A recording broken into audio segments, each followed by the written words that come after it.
Acho que o áudio O do mundo Luiz inteiro está está aberto, parado. né? Um novo vírus fez a gente ficar em casa. Mas ainda é possível ouvir o som da indústria. Com seus milhares de trabalhadores, não para de produzir e se reinventar para que seus produtos cheguem até hospitais e lugares onde a vida acontece. A indústria de plástico está produzindo mais embalagens de álcool em gel. A têxtil, máscaras e uniformes descartáveis. A farmacêutica, a de alimentos, bebidas, panificação, petróleo e gás, metal mecânica, construção civil e tantas outras seguem produzindo para que nada falte à população. As indústrias continuam trabalhando para que a vida volte ao normal, orgulhosas de contribuir para o Rio atravessar e vencer essa crise. Por você, pelo nosso estado e pelo Brasil.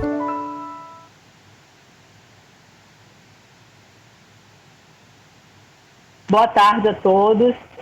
Com muito prazer que eu inicio mais um webinar aqui pela Unip, agora com o nosso parceiro de Minas, a FIENG. Quero agradecer muito também a participação e a parceria com o Anabal, que é o secretário executivo da ABPIP, e a presença também do Márcio Félix, nosso vice-presidente executivo. Agradecer o aceite do convite do Humberto Dica, que vai estar conosco aqui, do Ildeu e também do Ronaldo Martins. A gente vai iniciar esse webinar com uma apresentação, uma contextualização pelo Márcio, que vai ser o nosso primeiro palestrante aqui. Depois do Márcio, a gente vai passar a palavra para o Anabal e vamos seguir, então, para os nossos convidados, o Humberto, o Ildeu e o Ronaldo.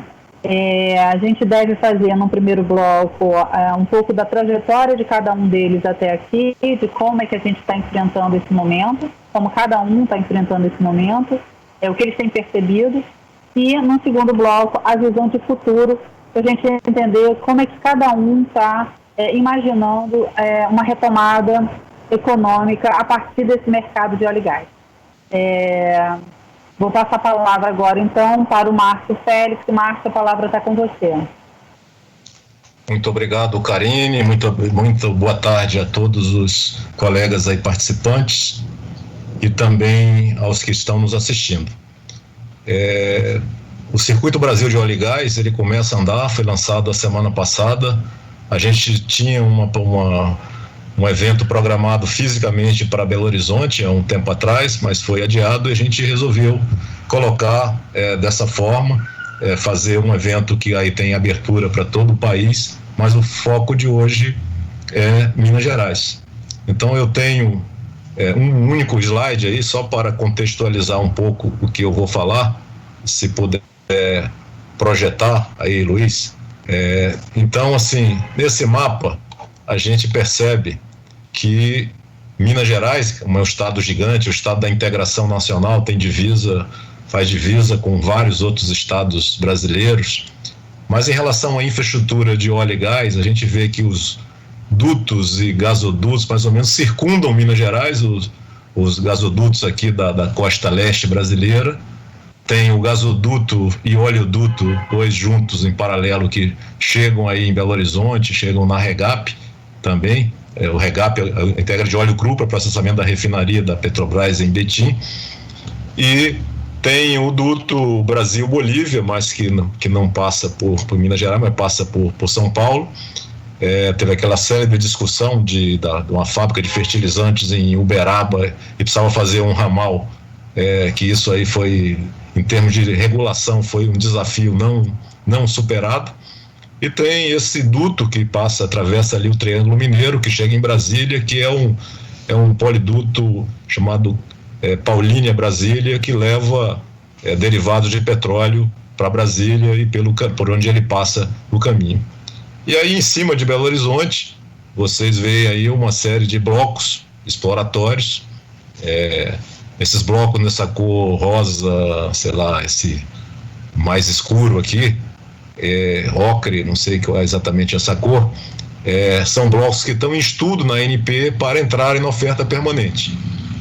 Alguns blocos, esses amarelos, laranja, aí, eles tiveram companhias envolvidas, alguns foram devolvidos e outros ainda estão com vamos dizer assim, a concessão suspensa, em função de ter se encontrado em alguns lugares gás, mas reservatórios muito fechados, chamado tight sands, que requerem alguma técnica de estimulação mais forte, que é um fraturamento, e esse tipo de técnica é polêmico é uma polêmica do nosso país, e o estado de Minas Gerais naturalmente pelo nome, né, tem a maior diversidade de minas. Outro dia eu estava vendo uma animação, não sei se vocês já viram, mas vale a pena ver, como era o mapa do Brasil na época das capitanias hereditárias e como ele foi se transformando até virar esse mapa que temos hoje. Então é interessante a gente ver inclusive como nasceu Minas Gerais, que é um estado que já se destaca pelo tamanho, teve muitas, vamos dizer assim, muitas configurações diferentes. Então Minas Gerais tem riquezas minerais diversas, inclusive potencial especialmente para gás, mas ainda não é uma coisa que se revelou comercial, e a infraestrutura também é muito limitada. Há estudos de parcerias entre o Estado de Minas e o Estado do Espírito Santo para fazer conexões de gás para Minas Gerais, mas isso ainda não, vamos dizer assim, não aconteceu. Então, mas é um estado importante da federação na indústria de óleo e gás, não só por ter uma refinaria, por ter potencial, por ter alguma infraestrutura, mas porque tem, como está representando a FIENG, né, a Federação das Indústrias de Minas Gerais, que está aí nessa parceria de hoje, e estão aí dois representantes, dois empresários e executivos aí o Humberto e o Ildeu, da VIM, que tem atividade industrial forte em Minas Gerais, e a Delp também é outra empresa, que são fornecedores de bens importantes para a indústria do petróleo no país inteiro. Então, Minas Gerais vamos dizer assim, um estado bastante importante. A ideia do Circuito Brasil de Óleo e Gás não é só falar em um dos programas aí em curso, como o REAT, que é parceria com a BP, porque está aí o Anabal, tem também o onshore, mas tem várias outras atividades e que tornam Minas Gerais um ator importante na indústria, e isso que a gente está vindo ver hoje aqui. Então, eu quis trazer esse mapa. Também conversei com alguns geólogos sobre a possibilidade de exploração, outras perspectivas. Então, eu também, como empreendedor, estou vendo futuramente aí oportunidades no estado de Minas Gerais, num outro modelo de busca de gás na região. E a Bacia do São Francisco, ela recebe esse nome porque ela circunda, ela acompanha aí o Rio São Francisco, que nasce aí em Minas Gerais, mas vai inclusive para a Bahia. Então a Bacia do São Francisco, ela também tem espaço, tem áreas na Bahia que não estão aí sob concessão nem delimitados os blocos, mas tem isso aí. Então tem áreas da Bacia do São Francisco muito próximas a Brasília e outras bem mais próximas a Belo Horizonte. Ocupa uma área muito grande, e a gente está aqui hoje para então ajudar a conectar Minas Gerais mais ainda ao Brasil no que tange óleo e gás. Então eu gostaria de fazer essa apresentação inicial, saudar a todos, desejar sucesso e ficar à disposição para os debates e perguntas que venham a ser feitas aí mais à frente. Obrigado.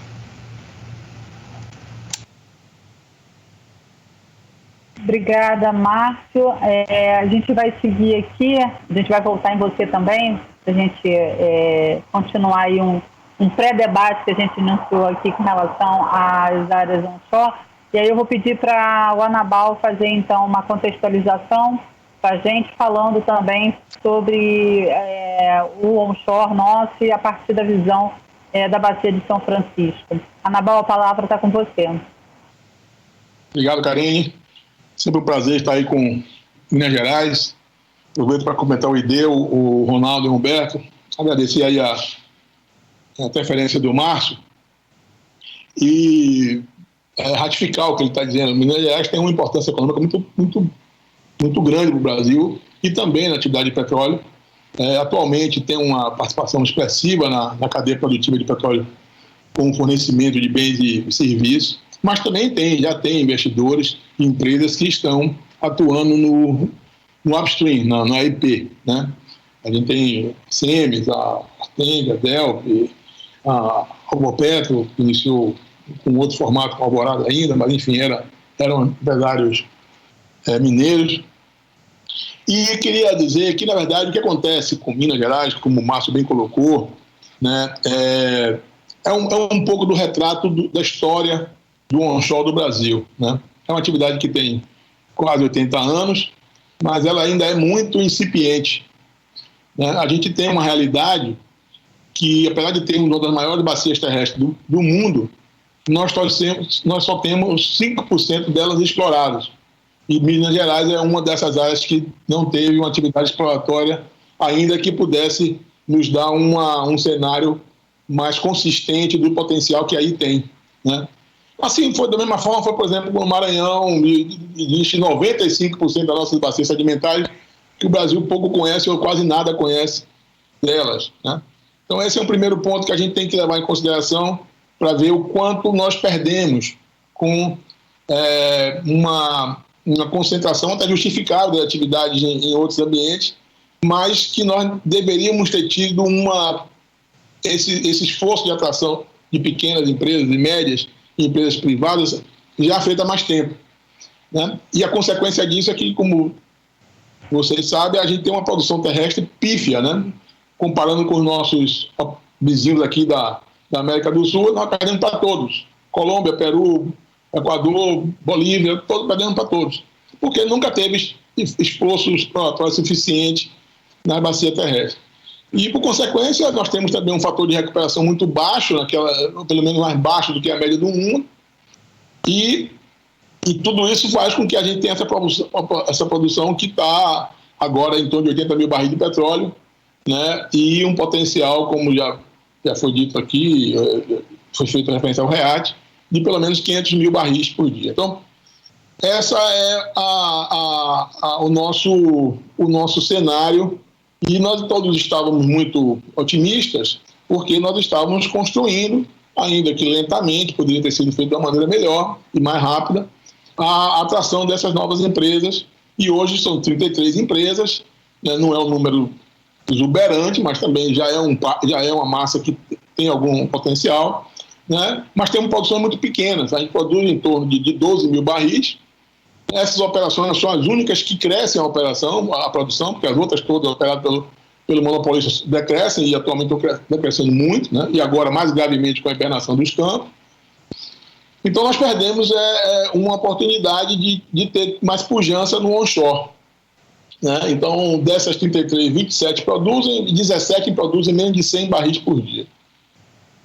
Com o cenário que nós estamos convivendo, de preço de petróleo e depressão econômica e, portanto, impactando a demanda, vai demandar muita resiliência, porque, efetivamente, alguns vão ficar para trás, né? Eu acho que, nesse cenário, se essa crise demorar muito tempo, acho que isso vai acontecer. É verdade que o preço do petróleo tem melhorado um pouco, mas nós temos aqui fatores endógenos específicos do Brasil que agravam ainda mais esse cenário de preço baixo, né? A gente tem uma regulação inadequada, né?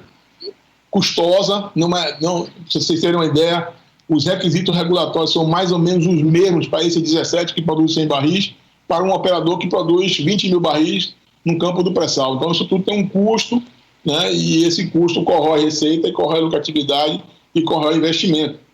Além disso, a gente tem um modelo de comercialização típico e particular do Brasil, por ter um único comprador, né? Praticamente um único comprador. O mercado de refino é bem complicado e a sua estrutura afasta até os investimentos privados.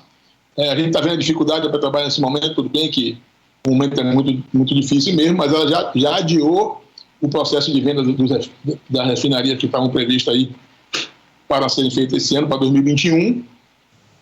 Então, a gente tem, só para vocês terem ideia, né, nós estamos falando de $25, que é atualmente hoje aqui, mas a maioria das empresas que vendem a Petrobras ela tem um desconto que varia em torno de $10, então eles recebem 15, né, de receita bruta, e quando comparado com o custo dele, que varia entre $20 e $30, porque ele tem uma amostra pequena e uma dispersão muito grande de perfis de atividade, essa conta é bem dura, né?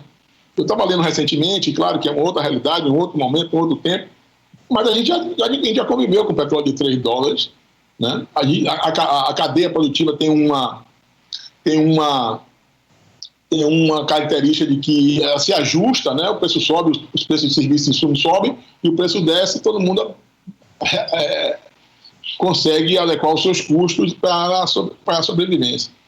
Então, do ponto de vista do operador, nós temos uma expectativa de que essa pauta que tem aí uma década que o Brasil conversa sobre ela, estuda, né? E que o Márcio ajudou muito nos últimos anos a pautar isso no programa de governo, que é o REAT. Então, todas as demandas dos setores que poderão ajudar e dar uma sobrevida para a atividade estão lá e estão conhecidas há mais de 10 anos. Então, o que a gente tem feito agora, um trabalho junto ao Ministério da Minas e Energia e a ANP, é para que a gente dê uma celeridade nesses encaminhamentos, para que a gente possa, de fato, preservar essa cadeia, ou preservar o máximo possível dessa cadeia, para que a gente possa continuar gerando riqueza e renda, né? Porque a cadeia de petróleo e gás ela é muito generosa com relação à sua amplitude. Ela vai de trabalhador braçal, praticamente, no onshore, que faz capina de áreas para alocação, motoristas, pedreiros, pintores, eletricistas, mecânico. É muito generosa. Claro que tem um serviço especializado, mas ela é muito generosa. Vigilância, refeição, é uma cadeia muito generosa de multiplicação de riqueza, né? Então, nós estamos na expectativa, como eu disse, de que a gente tenha a capacidade de convencimento da necessidade, da celeridade de algumas medidas que venham a corrigir essas distorções históricas do setor. Então, essa é a minha contribuição inicial e eu permaneço aqui à disposição para qualquer outro comentário que eventualmente possa contribuir. Ok, Anabal, muito obrigada pela tua contribuição. Depois a gente vai voltar também para comentar algumas coisas. Eu acho que a nossa proposta aqui é também servir como um canal de informação, né, para todas essas empresas que estão nos assistindo e as pessoas que também anseiam por boas notícias sobre o ambiente do onshore e sobre o programa do REAT, não só do onshore também, mas dos campos maduros aí, que a gente também precisa avançar. Eu vou passar a palavra agora para o Humberto Zica. O Humberto, ele tem formação em Direito, ele tem 20 anos no mercado, com 18 dedicados ao óleo e gás, através da DELP, né? Ele é vice-presidente do Sindicato de Indústrias Mecânicas de Minas Gerais e presidente da Câmara de Óleo e Gás na FIENG. Ele é diretor executivo da DELP e ele vai contar para a gente um pouco dessa trajetória da DELP até aqui, como é que a DELP está vendo esse momento e o que ele tem visto através da Câmara de Óleo e Gás da FIENG com relação a esse momento e a atuação dos demais participantes na Câmara. Humberto, a palavra está com você. Boa tarde, Karine. Seu nome eu cumprimento a todos que estão aqui e a todos que estão nos assistindo. É um prazer, é uma satisfação a gente estar realizando esse evento, que era a concretização do evento que a gente ia fazer em 30 de março, né, Márcio, que a gente estava organizando e veio a pandemia aí não nos permitiu. Eu queria fazer três ponderações, uma com referência ao São Francisco, a outra em referência à FIENG e a outra à DELP. Com relação ao São Francisco, a minha empresa é uma das operadoras, uma das sócias em alguns blocos na área. A gente vem desde 2004, né, fazendo alguns investimentos na área, conseguimos achar o óleo e achamos o não convencional, como o Márcio falou, e ficamos aí numa lacuna de regulação que hoje não nos permite a gente seguir em frente, né? Existe também uma dificuldade muito grande de fazer a integração da regulação federal através da ANP com a regulação também estadual, né? Então, essas lacunas prejudicam muito a continuidade dos investimentos. A gente acredita muito no potencial da área. Eu acho que Minas Gerais não pode se dar ao luxo de não explorar essa atividade, não ter essa atividade, e ainda mais numa região do estado que é bastante carente, com poucas atividades e poucas exploração econômica. Então, eu acho que fica aqui a reflexão de que a gente já avançou bastante na exploração no São Francisco, mas existe um potencial enorme. E a gente precisa de fazer encontrar um modelo que eu acho que o modelo que até aqui então utilizado como referência para fazer os licenciamentos não é um modelo vencedor, né? Não é um modelo que permite a exploração. De novo, eu acho que Minas não pode se dar ao luxo de não ter essa atividade. Pulando para o segundo ponto, que é o da Federação das Indústrias. Então, eu, como lá presidente da Câmara, a gente fez um diagnóstico econômico e a gente identificou que Minas, para o setor de petróleo e gás, fornece apenas 3% de toda a cadeia do setor de petróleo e gás. Minas fornece como fornecedor só 3%. E a gente tem uma meta de fazer esse percentual chegar ao limite do peso econômico de Minas Gerais, que é o peso econômico aí de 10% a 12%, né, da economia do Brasil. Então, a gente tem essa meta de levar. Eu acho que o grande problema de Minas Gerais a gente estar atrás das montanhas, né? Tem um grande amigo meu, que é o Vitório, que sempre fala isso, que a gente está aqui atrás das montanhas, a gente não tem tanta visibilidade quanto Rio, São Paulo, Espírito Santo. É claro que esses estados são super importantes para o setor de petróleo e gás, porque é onde está o setor de petróleo e gás, mas Minas tem uma cadeia de suprimentos fortíssima e que eu acho que tenho certeza, porque através desse estudo econômico que a gente fez, que o setor de petróleo e gás faz muito pouco uso da cadeia de suprimentos de Minas Gerais.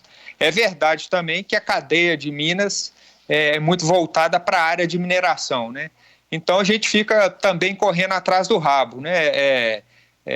Acidentes em Minas, problemas na área de mineração, cai a atividade econômica, as empresas estão muito vinculadas à área de mineração e aí ficam reclamando e não procuram novas atividades. E eu acho que a maior oportunidade do Brasil, tirando a área de infraestrutura, né, colocando a área de petróleo e gás fora da área de infraestrutura, é a área de petróleo e gás. Talvez a área de papel e celulose também seja, para mim, são os 3 vetores aí de crescimento do Brasil que a gente está tirando o agronegócio, que a gente não fornece, não temos nada para fornecer para o agronegócio. Eu acho que são os grandes vetores aí de crescimento e de investimento nos próximos anos do Brasil, e que é o papel que a Câmara está fazendo. A gente fez esse levantamento até antes da crise. Nós estávamos fazendo o diagnóstico das empresas, que é o primeiro passo, né, para a gente saber quais são as empresas que estão aptas a poder fornecer hoje e que já fornecem, que não fornecem, que têm desejo de fornecer. E a gente está com a meta audaciosa aí de roubar um pedaço do bolo aí do Rio, de São Paulo, e trazer para Minas Gerais, porque eu acho que tem espaço e eu acho que Minas tem grandes vantagens para poder apresentar para essa cadeia de petróleo e gás. E, de novo, na minha opinião, a cadeia de petróleo e gás não dá tanta atenção à indústria de Minas Gerais. Só para reforçar também um pouquinho, Karina, o que você estava falando da FIENG, da Câmara, eu acho que no passado também algumas empresas que tentaram, talvez nos últimos 5, 6 anos, tentaram ir para a cadeia de petróleo e gás, elas tiveram uma experiência ruim.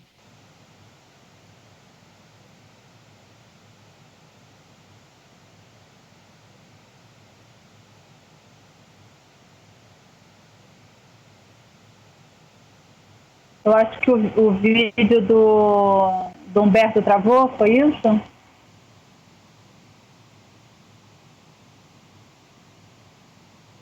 Luiz, você pode me confirmar? Destravou? Eu voltei, não? Voltou, tá ótimo. Então, Karina, a experiência que as empresas tiveram no passado, dá um exemplo, que foram algumas empresas que forneceram blocos de navios para aquele grande projeto que a Petrobras tinha, outras forneceram para as empresas X. Então, assim, eu acho que... Mas como todo negócio, né? Você tem alguns percalços, mas a experiência é ruim. Em Minas Gerais, machucou muitas empresas, e aí o setor de mineração retomou um pouco e as empresas voltaram para o passado e continuaram ainda muito ligadas à área de mineração. E do lado da minha empresa, da Delp, a gente estava vindo embalado, né, para atingir um patamar de produção durante o ano, que a gente acreditava que ia ser atingido um patamar maior no segundo semestre. A gente acreditava que esse segundo trimestre não ia ser um trimestre muito bom, a gente ia ter dificuldade de passar esse trimestre, mas fizemos todos os sacrifícios e todos os ajustes que a gente precisava de fazer. Tivemos que redobrar os ajustes em relação à pandemia em si, mas a gente considera que a gente está preparado. Com certeza a gente precisa de aumentar o nosso backlog, a carteira, e eu não vou adiantar muito não, porque eu acho que aí são os passos futuros que a gente enxerga que o mercado vai continuar, e é um mercado que a gente vem desenvolvendo em paralelo à área que a gente chama dentro da empresa de indústria, que é tudo menos petróleo e gás, que aí é papel, celulose, mineração, que a gente continua, né, fornecendo para essas áreas, e tentando distribuir melhor os ovos da nossa cesta para não ficar concentrado em um mercado só, em um cliente, e a gente ter uma melhor distribuição de risco, né? Mas, de novo, eu acredito que o mercado de óleo e gás é o grande mercado que a gente vai ter nos próximos anos. E eu acredito também que tem espaço ainda para outras empresas que queiram entrar. Talvez muita gente quer fornecer diretamente para a Petrobras, para a Equinor, e eu acho que talvez um caminho, aí é minha lição aprendida ao longo da minha vida, começar devagar. Eu sou mineiro, né, então a gente começa a dar um passo de cada vez. Começar com empresas que já fornecem para a área de petróleo e gás, fazer a qualificação, pegar produtos mais simples e você ir trilhando o seu caminho para... Eu acho que foi assim que a gente chegou aqui, e eu acho que é assim que as empresas de sucesso conseguem chegar mais longe, né? É isso, Karina. Ok, Humberto, muito obrigada aí pelas suas contribuições. Fiz algumas anotações aqui para a gente voltar a você para um pequeno debate. Antes disso, como você citou, e eu acabei não fazendo esse registro no início, eu queria registrar aqui o nosso agradecimento como Unip ao trabalho e a parceria do Vitório, representando a FIENG dentro da Unip. Ele tem sido um grande parceiro. A gente tem aprendido muito também com a visão dele, com todo o conhecimento que ele tem também, a experiência que ele tem, não só no mercado de óleo e gás, mas com relação à engenharia. Então, assim, meu agradecimento à FIENG e ao Vitória, a participação e a parceria muito constante, sempre alertando a gente que a gente precisa tratar e de como a gente precisa seguir. Então, assim, nossos agradecimentos ao Vitória. Eu vou passar a palavra ao Ildeu agora. O Ildeu é um administrador com formação também em economia, na área de economia, né? O Ildeu tem perto de 30 anos de experiência no mercado, sendo desses 30 anos, 17 dedicados ao óleo e gás, ao mercado de óleo e gás. Ele é hoje superintendente institucional da Valorec no Brasil. Ele participa de várias instituições, associações de classe. Ele é hoje vice-presidente da Abitam. Ele é diretor na Abicem, é conselheiro do Aço Brasil, é conselheiro na FIENG, no Conselho Estratégico da FIENG, participa dos ambientes também da ABMAC, participa com a gente, participou e participa, na medida do possível, também dos ambientes da Unip. Eu gostaria de passar a palavra para o Ildeu, pedindo para ele falar um pouco sobre a condição hoje da Valorec, mas também sobre o que ele está vendo hoje, de como é que ele tem se relacionado aí, não só como fornecedor, mas também como cliente dentro desse encadeamento produtivo. Ildeu, a palavra está com você. Obrigado, Karine. Queria agradecer a Karine, agradecer o NIP, cumprimentar o Márcio Félix, companheiro aí de longa data, o Anabal, o Ronaldo, o Humberto, que é um grande amigo também. Parabéns pela iniciativa. Eu acho que nós vamos ter esse tipo de iniciativa se tornando cada vez mais comum, né? Por favor, contem com a nossa contribuição sempre que possível, e é um prazer estar aqui. Falar rapidamente da Valorec. A Valorec é um dos principais players no Brasil no setor de petróleo e gás. Hoje é uma multinacional francesa, a empresa com capital francês, ela é sucessora da antiga Mannesmann, que tem uma certa tradição no Brasil. A história da Mannesmann se confunde com a história da Petrobras. A Mannesmann foi fundada em 52, a Petrobras fundada em 53, as duas empresas nasceram juntas. A Mannesmann só veio para o Brasil porque uma comitiva do Getúlio Vargas convidou os alemães a virem para o Brasil montar uma fábrica de tubo de petróleo para poder nascer a Petrobras. Então as duas empresas nasceram juntas, e ao longo desses anos, mais de 60 anos de história, a gente vê a trajetória da antiga Mannesmann e agora a Valorec junta com a Petrobras. Nós estamos hoje em praticamente todos os postos do pré-sal. Todo posto do pré-sal tem material nosso, quase todos do pós-sal também, e a gente tem desenvolvido, do ponto de vista técnico, vários produtos novos, várias metalurgias novas, várias conexões novas para atender a demanda, não só da Petrobras, mas dos principais players que estão operando no mercado hoje.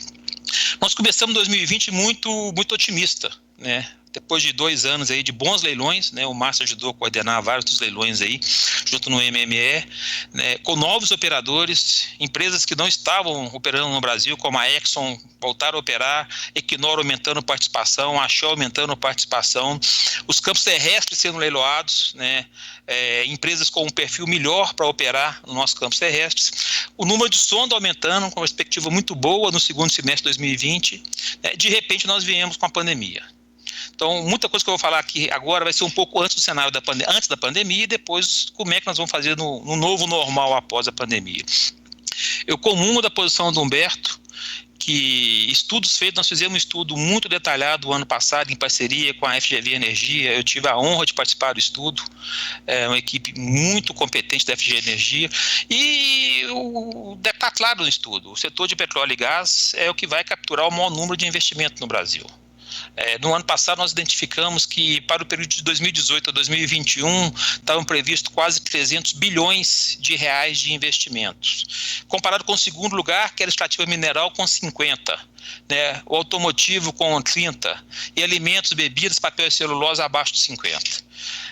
O estudo previa até 2032, a produção brasileira no cenário base, que era o cenário conservador, com 4 milhões de barris. Isso ia demandar praticamente 4 sistemas completos, entre FPSO, subsea e poços, entrando em operação por ano, e investimentos na casa de 200 bilhões de dólares, ou seja, acima de 1 trilhão de reais.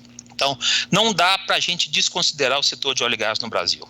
Só que hoje nós estamos vivendo 2 crises. Eu brinco muito que a gente não tem uma crise, nós temos 2. A gente já tinha uma crise do petróleo que se vislumbrava antes no horizonte, que era a briga dos russos com os árabes junto com os Estados Unidos, e que ela foi agravada pela crise da pandemia.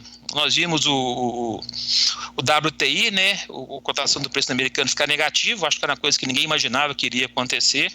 O Brent baixando a valores que há anos a gente não via, mas uma recuperação já está se vislumbrando, né? Então, eu acho que nós vamos ter um horizonte pela frente aí de uma certa incerteza, mas eu acho que todo mundo que trabalha um pouco com petróleo, que tem uma certa experiência, estudo petróleo, vê que o mercado não vai ficar nesse patamar, até porque essa semana agora a Arábia Saudita já anunciou um outro corte de mais 1 milhão de barris dia.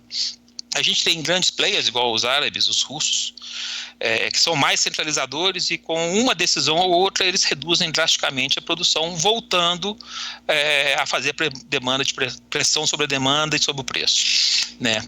Eu acho que a gente hoje tem que ver o que vai ser pós-pandemia. né? No nosso caso, como empresa, nós fomos atingidos também por uma crise de demanda, a gente estava com uma carteira de exportação muito robusta, né? Alguma coisa a gente está conseguindo entregar tranquilamente. Nós estamos hoje com todas as plantas no Brasil inteiro rodando, a gente tem plantas em Minas, as duas principais usinas da Valorec no mundo estão em Minas, e temos unidades de serviço no Espírito Santo e no Rio. Além de termos a mineração também. Então, a gente hoje tem uma postura de estar nos adequando ao mercado. Possivelmente vamos fazer algumas interrupções de produções pontual para estar ajustando a demanda.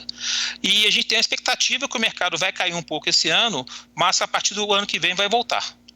Porque existe uma sede por demanda por energia no mundo todo. Entendeu? Essa crise ela vai mudar alguns comportamentos, ela vai nos dar uma certa visão mais tecnológica. Eu acho que reuniões similares a essas vão ser mais presentes, mas daqui a pouco, quando o isolamento terminar, que uma hora ele termina, nem que a gente demore um ano e pouco, e que se tiver 70% da população já em contato com o vírus, ou seja, com certa contaminação de rebanho, o novo normal vai se estabelecer e a demanda por energia vai voltar. Então nós temos agora que nos adaptar no momento, olhar a caixa, entendeu? Para poder enfrentar essa situação com o mínimo de prejuízo, com o mínimo de perda possível. Então esse é o nosso grande desafio. Tá? Como executivo do setor de petróleo e também como empresários, como executivos, passar por esse período de crise com o menor impacto possível nas nossas empresas. Completando mais um pouquinho de Valorec, a gente está investindo muito forte em tecnologia, a gente está investindo muito forte em tubos com tecnologia ativa, que a gente chama de Smart Pipes, né? Criamos uma nova divisão, Valorec.Smart, para trabalhar com colunas de produção inteligentes que mandam sinais em tempo real para a base, para a gente poder acompanhar desgaste, para poder ver qual que é a melhor configuração de poço para determinada camada de pressão. Então a gente hoje realmente está indo que o caminho é a tecnologia para a gente poder estar superando os momentos. E eu concordo quando o Huberto diz que Minas Gerais captura muito pouco. A gente capturar com 3, máximo 4% do que é a demanda de óleo e gás hoje, tendo o parque metal mecânico, o parque industrial que nós temos é muito pouco. Então nós temos um desafio pela frente aí, que é junto com o FIENG, junto com as instituições que a gente tem, junto com os nossos empresários, capturar uma fatia maior do mercado de óleo e gás, porque ele vai acontecer. Nós estamos vendo possivelmente um adiamento. Enquanto a gente achata a curva do Covid de um lado, nós estamos tendo um adiamento da curva de investimento. Mas eu não vejo empresas igual o Exxon, igual o Equinor, igual o Shell, que pagaram um bônus relativamente alto, abandonando postos do pré-sal, que são os postos hoje mais produtivos do mundo. A gente tem poço hoje que dá 35 mil barris dia, de forma contínua, chegou a estar a pico de 50 mil barris dia. Isso só existe no Brasil, então esses investimentos, principalmente no pré-sal, vão acontecer. E no campo terrestre, eu acho que mudando o perfil da operadora, a operadora seja mais adequada para o perfil terrestre, isso também vai acontecer. Então, apesar do momento que nós estamos vivendo, eu ainda vejo o mercado de óleo e gás no Brasil como promissor e como mais atrativo a médio prazo. E estou à disposição para a gente continuar com esse bate-papo. Muito obrigada, Eudeu. Acho que você fez várias contribuições aqui, fiz várias anotações. Acho que é uma visão boa também sobre o que é o mercado de óleo e gás, que não dá para a gente olhar de forma conjuntural, né? A gente tem que entender estruturalmente esse mercado e poder, obviamente, avançar também com as questões regulatórias que a gente precisa avançar, né? Como o Anabal colocou aqui para a gente, então a gente ainda tem um desafio de fazer acontecer esse onshore, e aí principalmente em Minas. Eu estou olhando aqui o chat também, o Guilherme Papaterra, que é da NP, está colocando aqui que em Minas Gerais tem 5 blocos hoje na fase de exploração, né, com 4 empresas operadoras. Depois eu vou voltar para o Marcos para a gente poder comentar sobre isso também, mas antes disso eu vou passar para o Ronaldo. E aí eu queria que o Ronaldo também comentasse o que o Humberto já colocou sobre capturar fornecimentos do Rio e de São Paulo. Eu acredito que é muito mais do que isso. Tem muito fornecimento fora do Brasil que a gente precisa capturar e que a gente pode ser parceiro. Então, quando eu gosto de contar isso, quando a gente começou como Firjan ainda a olhar para o terrestre, a ir para o Nordeste, né? Tem gente que olhava para mim e disse, mas o que você está fazendo, vindo lá do Rio de Janeiro para cá para o Nordeste? Eu disse, olha, no Rio de Janeiro não tem empresa só do Rio de Janeiro fornecendo para as áreas que estão lá no Rio de Janeiro, né? Tem empresas do mundo todo.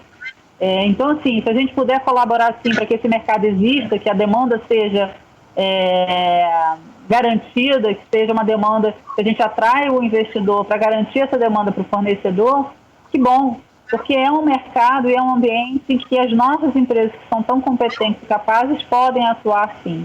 Então, eu queria que o Ronaldo, que está hoje, né, dentro do projeto, atendendo a um projeto da PEX, que tem feito muita conexão também com parceiros externos, comentasse um pouco disso. O Ronaldo, ele é engenheiro mecânico, é engenheiro de automóveis também pelo IME, tem mestre em engenharia submarina pela COP-UFRJ. O Ronaldo esteve por 25 anos na Petrobras, em várias posições, mas muito relacionado ao desenvolvimento de fornecedores, da iniciativa de inovação e da engenharia junto aos fornecedores nacionais. Então, tem uma larga experiência também no encadeamento produtivo, a partir da visão da Petrobras. E hoje, ele estava comentando comigo, na próxima semana ele completa 5 anos na Insotec, que é a empresa que ele criou e que ele vem atuando no mercado. Eu queria que ele comentasse um pouco sobre como tem sido essa trajetória desses últimos 5 anos, o que ele tem visto e como é que ele está vendo esse momento aqui para a gente. Ronaldo, a palavra está com você. Muito obrigada.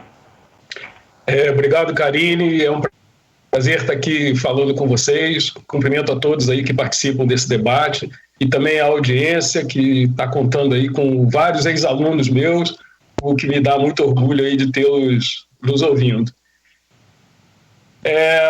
A gente está passando aí por uma situação absolutamente diferente de tudo, né? Como você bem disse, semana que vem faz 5 anos que eu me aposentei da Petrobras, dentro de um cenário completamente diferente. A empresa começou a atuar no atendimento às demandas de empresas, instituições como câmaras de comércio, como consulados estrangeiros aqui no Brasil, e Sebrae, a Apex Brasil é o nosso maior cliente hoje, e a gente está fazendo um trabalho sempre, para todos eles, nós sempre fizemos um trabalho muito voltado para a realização das pontes entre as extremidades que não se falam. Essa era uma realidade que eu via muito de uma ponta lá de dentro da Petrobras, que eu via as áreas de negócio da Petrobras sempre muito carentes por soluções tecnológicas, e enxergava no mercado, na outra ponta, uma série de soluções que simplesmente não tinham como atingir uma a outra. Havia competências do lado de fora, havia demandas do lado de dentro, soluções praticamente prontas, fáceis de serem customizadas, e esses dois entes muito distantes entre si, cada um na sua realidade, eles simplesmente não se falavam. Então, quando eu vim aqui para fora, eu decidi que o meu papel tinha de continuar. Eu sempre tentei fazer isso lá dentro.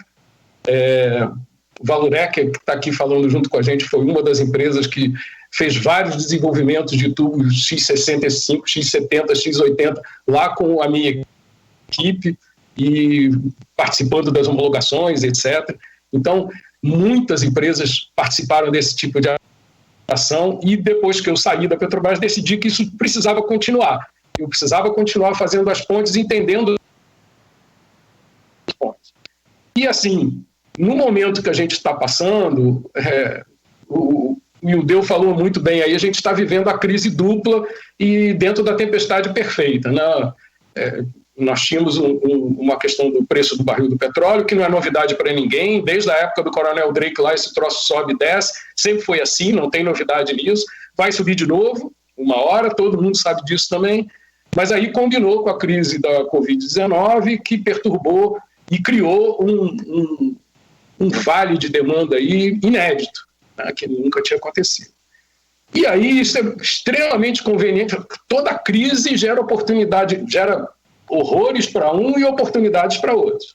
Então, quem olhar para essa crise com um olhar um pouco fora da caixa, também aproveitando a expressão do Ildeu, vai ter a chance de fazer coisas diferentes. Elas não vão ser feitas hoje nem amanhã, mas elas vão ser feitas no curto para médio prazo e vão abrir portas completamente diferentes daquelas que se abriram até então ou que nem se abriram. E é nesse viés que eu queria aproveitar aqui a oportunidade que vocês me deram para falar um pouco de como é que essas coisas precisam ser, primeiro, encaradas, entendidas e que ações se tomem nesse sentido da solução, pensando no dia seguinte. Essa história toda não vai se resolver agora, mas ela vai se resolver daqui a algum tempo. Quanto tempo é? Essa é a pergunta de $1 bilhão, não é nem 1 milhão, né? Então, coisas que a gente precisa prestar atenção nesse momento agora. E focando aqui na questão do cenário brasileiro, a primeira coisa que a gente tem que lembrar é que a operação continua. Tem plataforma hibernada, tem redução de ativos que estão sendo colocados à venda pela Petrobras, verdade. Mas, ao mesmo tempo, a grande maioria da produção continua ativa, continua demandando peças de reposição, continua demandando manutenção, continua demandando operação, as de offshore continuam demandando suporte, as de onshore e de offshore continuam demandando transporte e muitas outras coisas que estão relacionadas à produção que não parou. Então, em tudo que não parou, aquele suporte no significado mais amplo da palavra, esse suporte continua sendo necessário, demandado e contratado. As formas de pagamento podem estar diferentes, aí os empresários que estão fornecendo diretamente para a Petrobras, que entregaram bens ou serviços e que estão tendo pagamento adiado, essa é uma realidade que vai ter que ser enfrentada, mas as coisas continuam sendo contratadas. Novos investimentos virão? Naturalmente sim. Eles sempre voltaram. Sempre os vales de preço de barril, e aí eu vou me concentrar especificamente neles porque eles são sazonais, né? Eles sempre vieram e depois foram superados, e os investimentos voltaram, e na hora que está no vale, você inviabiliza investimentos em energias alternativas, porque elas deixam de ser economicamente atraentes, quando o preço do barril sobe de novo, isso tudo volta de novo. Então, essa sazonalidade é um grande jogo. E esse jogo foi, obviamente, agravado pela questão da Covid. Mas não tem novidade nele. Ele é absolutamente igual ao que sempre foi. A gente tem um componente adicional nessa história aí, que é a questão que eu detesto o jargão, mas eu vou usar ele aqui para ficar mais fácil, que é a questão da indústria 4.0. Nós estamos aqui agora, nesse webinar, em plena realização explícita da indústria 4.0.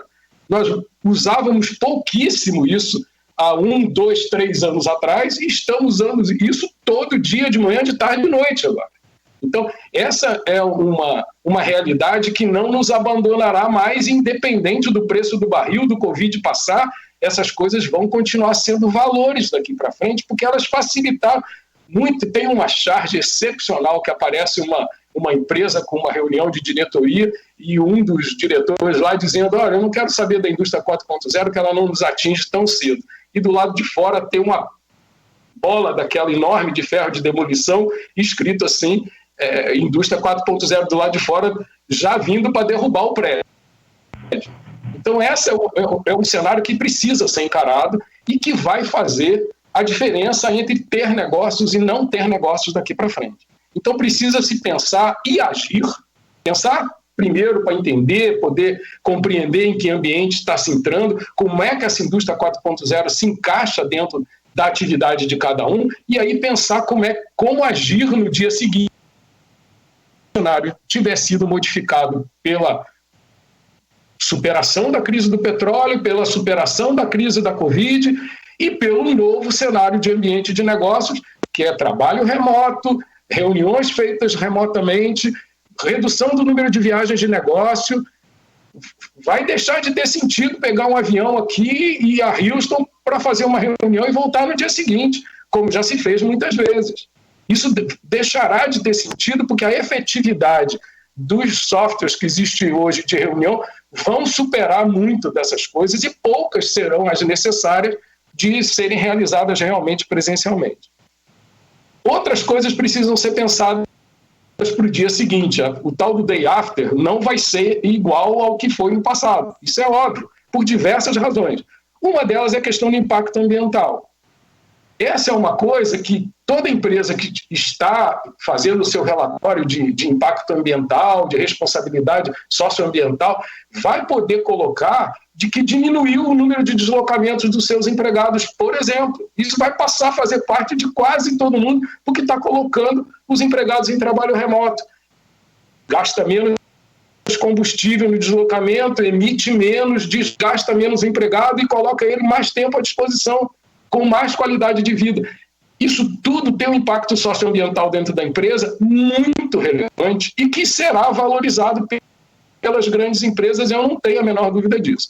Então, quem estiver na cadeia produtiva começa a pensar como é que se relaciona com essas empresas que deixarão de fazer reuniões presenciais, que deixarão de conhecer a sua empresa através de uma visita. Muita gente vai querer saber de uma empresa que está lá em Houston, ou de uma empresa lá de Houston que quer conhecer uma empresa aqui no Brasil, vai querer saber por meios virtuais. Não vai mandar um empregado que vai sair lá da Alemanha para fazer uma inspeção numa fábrica na Delp, lá do Humberto.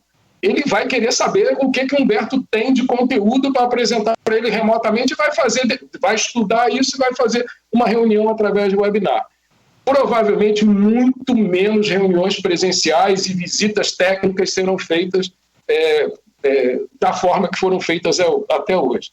Então, esse processo que nós estamos vivendo hoje acelera de uma forma inevitável e inquestionável a questão da transformação digital em cada empresa. Que é a preocupação na Petrobras, é a preocupação na Shell, é a preocupação em toda a cadeia, na ponta contratante. Isso precisa ser incorporado no pensamento das empresas que estão na cadeia produtiva, porque é assim que elas serão tratadas no dia seguinte. Outra coisa que tem que se pensar é qual é a mudança que está em curso, e a Anabal falou aí muito bem, que é a questão da divisão de onshore e offshore. O cenário do offshore será outro, eu sou entusiasta do que será amanhã esse assunto, porque ele foi tratado como segundo assunto na Petrobras durante décadas. Isso deixou de interesse desde a década de 70, que o offshore virou a menina dos olhos da Petrobras e ela deixou o onshore por questões políticas que persistem até hoje. Ainda tem governadora chorando até hoje pedindo que a Petrobras não saia do seu estado, e isso é uma grande bobagem. A iniciativa privada assumir o onshore, os campos de onshore com prevalência nos seus assuntos é muito melhor será muito melhor para qualquer cidade, para qualquer estado, do que a Petrobras tomando conta disso, tendo os campos do pré-sal para tomar conta. E lembrar assim, o recurso é finito. O mesmo engenheiro que toma conta de um poço do pré-sal que produz em média no ano 35 mil barris e aos picos lá acima de 40, 45, vai tomar conta de um poço do onshore, é o mesmo engenheiro que produz em média aí no Brasil 17 barris no onshore. Não tem como iluminar esse assunto com a força de trabalho limitada e finita, como ela é. Então, ir para uma empresa que tenha custos mais enxutos, que tenha foco nesse assunto e que o onshore seja o seu negócio no Brasil, seja ela brasileira ou estrangeira, isso é muito melhor para todo mundo, será muito melhor para todo mundo. Vai ter mais atenção, vai ter custos de produção mais baixos e vai ser possível aplicar técnicas de recuperação muito mais modernas. O Anabal falou muito bem aí, a média de taxa de recuperação dos reservatórios no onshore no Brasil é baixíssima comparada com as médias mundiais. Importar tecnologia lá de fora, aportar essas tecnologias aqui e aumentar a produção, tem um slide da ANP que é impressionante, que mostra lá que se o fator de recuperação subir algum percentual, a produção sobe violentamente e o recurso advindo daí aumenta drasticamente. Então tem um ambiente muito favorável, que no momento é favorável pelo câmbio. Então empresas estrangeiras no momento estarão muito interessadas, e você, Karine, bem citou aí a nossa atuação lá dentro da Apex, dentro do programa BPP, que é o Brazilian Petroleum Partnership. Esse programa inicialmente estava focado na cadeia produtiva, mas no meio do caminho começaram a entrar operadoras, tanto do lado brasileiro quanto do lado estrangeiro, operadoras de petróleo, e as estrangeiras estão querendo investir aqui. Elas estão enxergando que no onshore brasileiro tem espaço para se fazer negócio muito atraente, mais atraente, com um ambiente de negócio favorável, com cadeia de suprimento super competente, capaz de, para o onshore, então, capaz de fornecer 99% de tudo que se demanda, se não for 100%. Então, assim, tem um ambiente muito favorável para essas empresas virem para cá, tem uma taxa de câmbio ultra atraente nesse momento, isso pode mudar também, mas no momento é super atraente. Tem um fator de recuperação que todo mundo lá de fora está enxergando isso, se aqui está tão baixo, por que não investir e aumentar esse fator? E outra coisa é a rede de distribuição instalada. Quem for comprar ativo que já está produzindo já sabe que tem lá uma rede de escoamento apropriada para escoar a produção dele.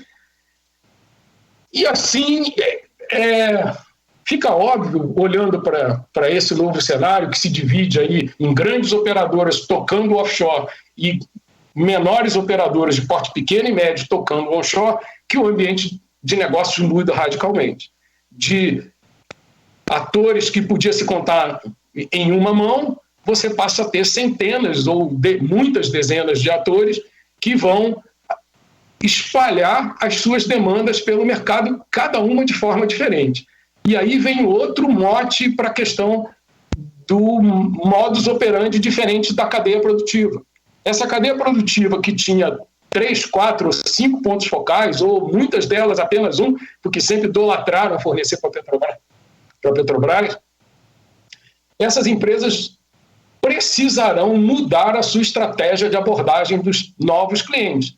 Eles serão menores, eles serão mais ágeis, eles serão pulverizados regionalmente e por interesses diversos. Cada um vai ter, eu quero trazer e formar uma parceria com um fornecedor que eu já tenho lá fora, mas ele não quer vir para o Brasil, eu quero formar uma parceria com ele. Eu quero uma empresa de intervenção de poço aqui no Brasil, mas eu tenho uma tecnologia que eu uso lá no Oriente Médio que é super conveniente, eu queria ela aqui. Mas ele não tem musculatura para vir para o Brasil sozinho, ele vai precisar de um parceiro local. E é exatamente isso que nós estamos vendo já a priori. Várias empresas detentoras de tecnologia lá fora, e aí eu botei o plural, aí ele não é majestático, tá? O nós é a Apex e a minha empresa. Nós temos visto, nós somos contratados pela Apex para fazer isso, nós temos visto que empresas lá de fora são muito interessadas no mercado brasileiro.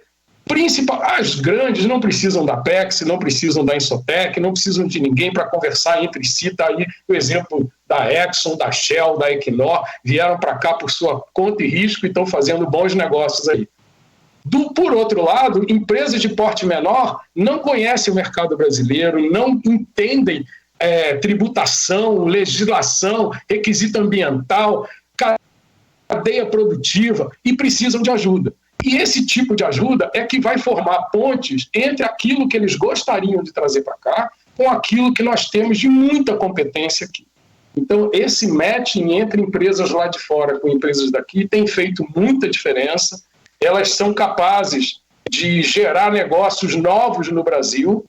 A gente tem feito essas pontes muitas vezes com grande dificuldade por conta de diferença de legislação, de ambiente de negócio, de falta de entendimento do que acontece aqui no Brasil, mas elas estão acontecendo.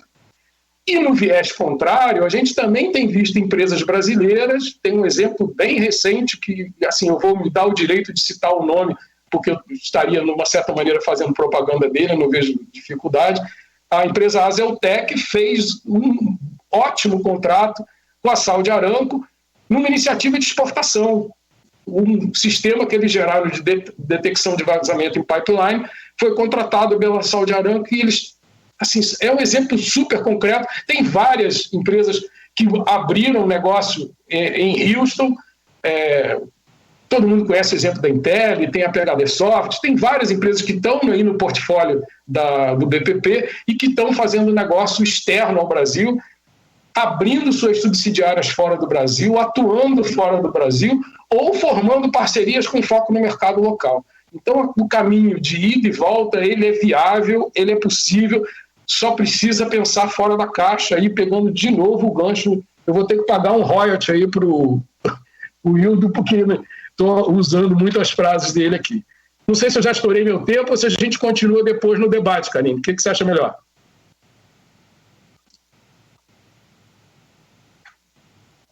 Bom, vou continuar então. Ronaldo, eu acho melhor a gente ir para o debate. Eu vou fazer uma outra rodada novamente. Legal. A gente tem uma restrição de tempo também, a gente só tem mais 30 minutos. Parece muita coisa, mas não é. Nossa, né? tá bom. Na medida que a gente engata no debate, esse tempo passa rapidinho. Ótimo, tá bom. Fico no aguardo. Ok, obrigada, Ronaldo.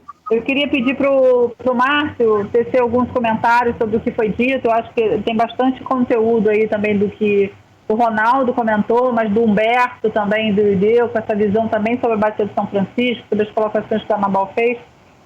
Você pode comentar, perguntar, enfim, fica à vontade, Márcio, a palavra é sua. Bom, Karine, mais uma vez obrigado. Acho que pelo que a gente já pôde percorrer aí, o Brasil é uma terra de muitas oportunidades, sem falar do offshore. Então, assim, Minas Gerais tem um potencial muito maior do que vamos dizer assim, é utilizado no fornecimento de bens e serviços para a área de petróleo, como foi bem dito.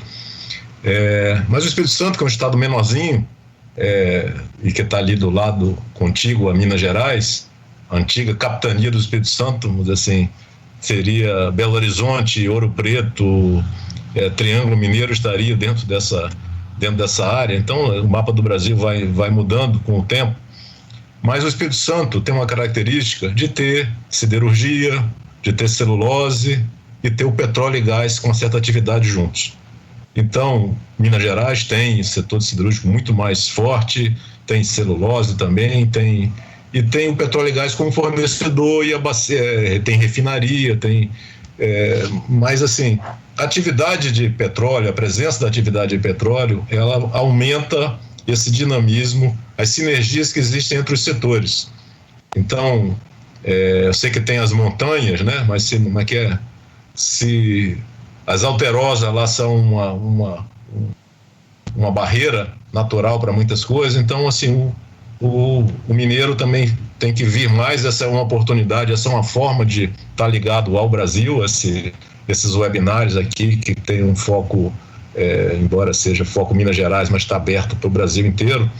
Então, assim, a gente tem muitas oportunidades. A gente pega uma cidade como Calgary, no Canadá, na província de Alberta, uma cidade de 1.200.000, 1.300.000 habitantes, por aí. Ela tem cerca de 500 empresas de petróleo. O Roberto estava falando aí o Ronaldo, desculpa, estava falando aí de ter dezenas de empresas aqui no Brasil. Pelo tamanho que o Brasil tem, a gente não precisa comparar com o Canadá, Estados Unidos, mas não comparar com Colômbia, com Argentina, com Peru, Equador ou até Venezuela, que enfim está num período desafiador, mas eles têm indústria de petróleo onshore muito mais forte que o Brasil. A gente olha a Guiana, com a Exxon lá, ela saiu de praticamente um desconhecido para ser um ator importante no mundo. Outras descobertas estão acontecendo nos países ali vizinhos, ali Suriname, e chegando no litoral do Amapá, a gente tem desafios de licenciamento ambiental. Então, a gente precisa olhar de uma forma integrada essas oportunidades, numa escala assim logarítmica. O petróleo ele está num patamar, as demandas são muito maiores do que as outras indústrias, então realmente é para onde se está.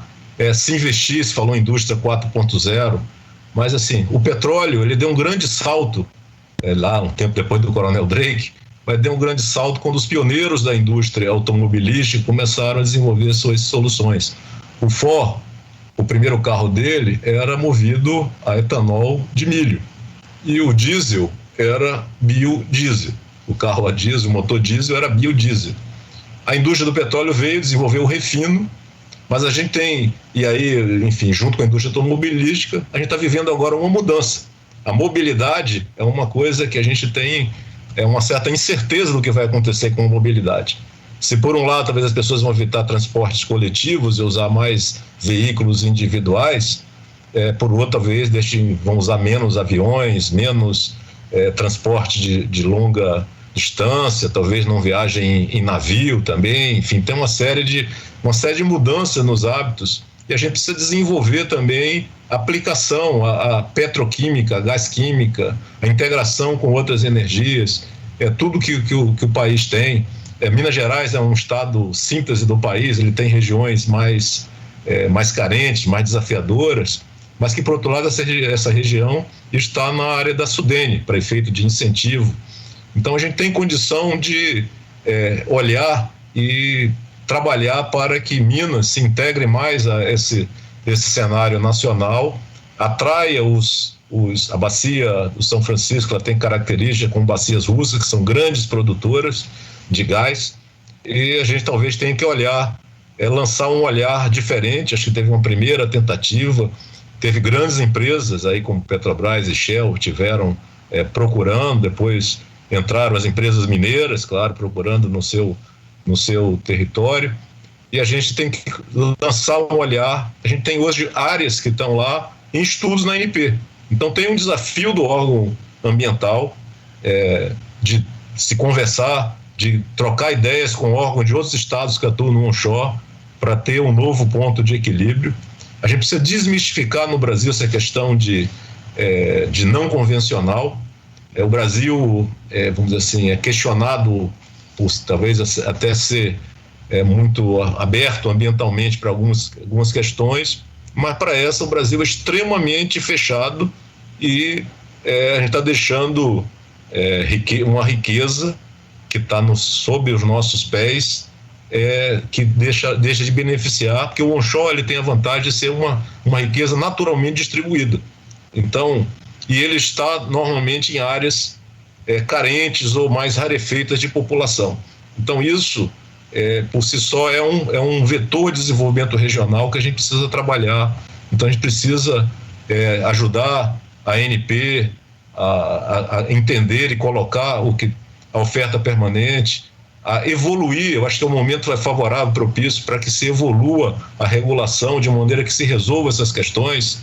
Eu sei que Humberto tem ainda questões aí da participação da DELP, por exemplo, de como é que a gente equaciona. É o momento de aproveitar que isso não custa nada, é só uma questão de flexibilização regulatória, não tem custo financeiro para a União vai deixar de... Pelo contrário, a União tem chance de ganhar algum recurso, a União, os estados e os municípios. Então, eu acho que é hora dessa integração, dessa união, da gente levar essas demandas. Eu acho que a indústria, o mercado precisa se organizar melhor para criar uma nova agenda, e o Circuito Brasil de Óleo e Gás visa isso aí. Tem uma nova agenda com as prioridades, sejam as de curtíssimo prazo, as de médio e longo prazo, para que a gente se beneficie dessa riqueza enquanto ela tem um valor significativo. Então, obrigado aí, eu acho que o tempo é limitado, agradeço muito aí a oportunidade. Só complementando, né, Márcio, acho que você não tocou nesse assunto no anterior webinar, fora a questão do gás, né, de como o gás pode também dinamizar toda a indústria mineira, né, como pode colaborar também como um energético, o gás onshore, como um energético que traga mais competitividade para a indústria mineira, né? Então, acho que o onshore realmente é fundamental para o Brasil e para Minas também, né? Para a gente voltar no assunto da questão da atividade terrestre, de ir para o Anabal, para ele comentar 2 pontos, né? O ponto da inovação, né? Que a gente sabe, ele já declarou isso aqui, e quem está acompanhando outros webinars, acompanhando outras falas também, a gente sabe que a questão da inovação, da recuperação, a gente sabe da Potiguar EP, né, que em 100 dias alcançou quase que 30% de aumento de produção. Como é que a inovação e a aplicação dessas tecnologias podem fazer diferença para essas áreas que hoje estão praticamente sem investimento e para as novas áreas também? Mas falar também sobre a questão da logística, né? Como é que a logística e como é que a infraestrutura de suporte impacta também os custos dessas empresas e podem também colaborar no sentido de manter vivas algumas operações de atividade terrestre. Anabal, com você. Obrigado, Karine. Veja, apesar de ser petróleo, e aqui nós estamos falando de especialistas, são duas realidades absolutamente diferentes, né? O offshore do pré-sal. Primeiro, porque tem a regulação adequada, a regulação brasileira foi feita para o offshore, né? Depois é porque quem opera no offshore normalmente vende para fora, as empresas independentes vendem para fora, então já não passa por essa questão do... tem escala e já não passa por essa questão de comercializar com monopolista, né? Grande parte da sua população embarcada também não é nem do Brasil, né? Existe um estudo até no Ministério do Trabalho, tem mais gente estrangeira embarcada no patrimônio brasileiro do que brasileiro, né? Então, essa é uma realidade que não é a nossa, né? Então, a nossa qual que é? É de uma atividade, como eu coloquei aqui, né? E vou atacar logo os pontos que o Karine colocou. Primeiro, a gente tem exemplos, e acho que foi o Ideu que comentou, e que as empresas precisariam se adaptar. Eu diria a você, Ideu, que na realidade que eu conheço do onshore, nós temos projetos exuberantes que talvez não tenha lugar nenhum do mundo, né? Por exemplo, a Eneva. Dito pelo presidente da Petrobras que aquele projeto da Eneva do Maranhão não iria ser feito pela Petrobras se continuasse na mão da Petrobras, que é um bem desafiador. Na Eneva está agora na Amazônia, no Coronsnef, não é fácil operar lá. Tem o exemplo da Potiguar, da IP, que assumiu o campo do Riacho da Forquilha, com 100 dias aumentou a produção em 27%. Então, assim, as empresas já aprenderam como é que funciona isso. Primeiro trouxeram experiência de fora e otimizaram as suas equipes aqui. Então, eu não tenho nenhuma dúvida de que nós vamos ter, e já pensando no futuro com o otimismo, que nós todos somos do DNA do otimismo, né? Eu acho que nós vamos ter, sem dúvida, uma possibilidade muito importante do crescimento do onshore, né? Falta só um ingrediente nesse bolo, que é a lucidez regulatória. Então, Karine, a logística também é uma coisa relativamente dominada, porque as empresas fornecedoras, elas sabem e elas vão atrás dos investimentos, né? Então, a gente tem já um parque local. A indústria onshore ela é controle local por natureza, né? É muito melhor ela falar com um fornecedor pequeno, e aqui eu quero fazer uma homenagem à VM, que quando ela praticamente era o único fornecedor de tubos, ela não esqueceu do operador pequeno. Eu fui diretor da PetroRecôncavo. Quantas vezes eu comprava lá 1.000 tubos, 2.000 tubos, 3.000 tubos e era entregue, né? E nem todos têm essa percepção. Então, veja, mas normalmente as cidades brasileiras onde tem atividade onshore, elas estão cercadas de fornecedores locais, né? Ou seja, base de operações de empresas estrangeiras que se colocam ali por uma razão muito simples. As operações do petróleo não podem esperar. O planejamento do onshore ele é muito mais da mão para a boca, por várias razões, né? Pegando aqui o licenciamento ambiental, o cara nunca sabe quando é que vai ter uma janela para operar, fazer um poço ou para fazer uma intervenção, porque depende da licença ambiental que ele nunca sabe quando tem, né? Então ele tem que articular e trazer para a mesma janela várias interfaces. Mas então, assim, eu digo a você assim, o que nós precisamos fazer da indústria 4.0 é o mindset das nossas autoridades. Eu sei que eu sou muito criticado, porque falo sempre do Estado, e aqui não é uma pregação de mendicância, não. Nós estamos num mercado novo, em transição, saindo de um monopólio poderoso, né? O Karine gosta sempre que eu dou esse exemplo. Quando for nós meter contra o local, a Petrobras reviu, via ANP, contratos que já estavam aí há um bocado de tempo. Um argumento que eu não vou desvalorizar e que era importante para o desenvolvimento nacional, mas também não quero entrar nessa briga, que essa briga não é minha. O que eu quero dizer é que no onshore nós somos conteúdo local 100% na maioria das vezes. Então, agora, a gente precisa ter juízo.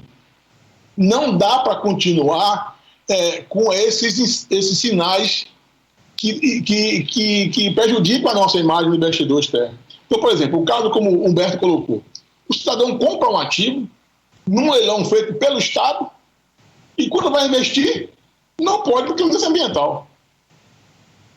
O adjetivo não foi meu, isso é estelionato. Quem disse isso não foi eu. É o Estado vendendo algo que não pode ser produzido. Uma outra coisa, qual é a janela de oportunidade que tem para um onshore diversificado, plural, com todas essas características que o que o Ronaldo colocou, né? Multiagente, você interagindo e perdendo um negócio aqui, porque, bem, o fornecedor às vezes pensa que, mas a Petrobras, você faz um FM por ano, você perdeu aquela só no próximo ano. Né? Com 20 agentes, você vai ter FMzinhas pequenas ali e você vai poder jogar esse jogo. Depende do seu tamanho. Né? Então, o que acontece? Qual é a grande avenida para que esse mercado se torne pujante assim? É a venda dos ativos da Petrobras. Gente, nós estamos há 3 anos quase. Esse pode ser adiado 4, 5 vezes, recentemente foi adiado de novo. E sendo literalmente descumprida uma resolução da diretoria da ANP que deu um prazo de 120 dias para a Petrobras colocar quais eram os campos que ela ia vender, e se não o fizesse, iria para a oferta permanente. Eu até comentei aqui no outro circuito, né? Não quero ter a pretensão de eu ter sido catalisador, porque a solução foi muito ruim. O que foi que a ANP fez? Para não ficar no default, postergou o prazo. Agora, se bote no lugar do investidor. Esses campos já teve cancelamento, reentrada, voltada, bid, rebid, trebid. O cara gastou milhões e simplesmente foi cancelado. A primeira vez, vamos fazer de novo. Não ficou bom, não, vamos fazer de novo. O investidor lá fora está atento a isso. Depois, um outro ponto para encerrar, eu não quero me alongar muito nisso. O investidor compra um ativo, e tem vários exemplos. O cara comprou um ativo no ambiente de água rasa, que é muito parecido com o onshore, produzindo 10 mil barris. O processo de cessão demora 10 meses. Então você compra hoje. Você imagina no Maracanã cheio, o cara faz um gol, vai comemorar o gol 10 meses depois. Então ele compra o campo hoje, com 10 mil barris, entra numa verdadeira gincana de cessão, porque a cessão deveria ser um ato administrativo simples, mas pela negligência do contrato de concessão que houve ali de parte a parte, então tem que se resolver todas as pendências daquele contrato de cessão, de concessão, para poder passar para o outro operador limpo. Aí demora 10 meses. Aí quando o cara vai assumir a operação, o ativo está produzindo 2 mil. E pior, uma semana depois que ele toma a operação, embarca lá um grupo de autoridades brasileiras, Ministério do Trabalho, não sei quanto, para lá, interdita a operação dele por uma falha numa inspeção na caldeira, que era a terceira caldeira na linha de sucessão, porque tinha uma inspeção que estava vencida há 2 anos. E o cara chegou a um mês, a uma semana. E a interdição ficou 2 meses. Então, essa empresa é uma empresa estrangeira que saiu do Brasil e voltou e falou, pô, não mudou nada. Né? Então, são essas coisas que a gente precisa mudar esse mindset, porque senão nós vamos jogar essa oportunidade fora. Teria aqui infinitos exemplos. Um servidor da ANP acorda de mau humor, zangado, você que chega no escritório, multa, emite 500 autos de infração num único dia, bateu o recorde de produtividade. E o pior, ninguém muda isso. Não tem mecanismo regulatório para que esses autos, ainda que a maioria foram injustos e até inadequados, não tem uma estrutura regulatória que mude isso. Só se ele quiser revogar. Então, essas são as minhas preocupações. Eu tinha prometido a mim e as pessoas que acompanham o onshore, a gente não começar a ficar mais calado com essas coisas, não. Nós ficamos 15 anos calados, aguardando que não está sendo feito, agora está sendo sensível. A gente precisa trazer essas coisas e colocar isso claramente, até para ajudar a mudar isso. Né? Então, eu acho isso. Eu acho que o onshore tem uma possibilidade importante, tem um potencial, tem agentes capazes, né? Tem benefício socioeconômico para gerar. Agora, a gente precisa ter um mínimo de condições de transformar esse mercado, esse clima de negócio menos hostil do que está hoje.